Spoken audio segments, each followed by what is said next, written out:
Greetings. Social selling is simply the digital method of finding and engaging the right sales prospects for your solutions. This is critical for proactive selling so you do not have to rely on marketing leads or customer orders.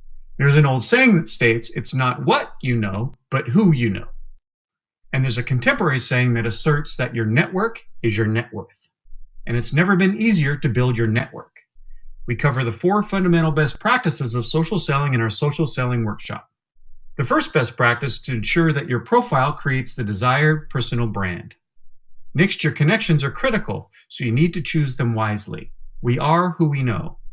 And how you engage with your network is another important element of your personal brand and how you endear yourself to your connections.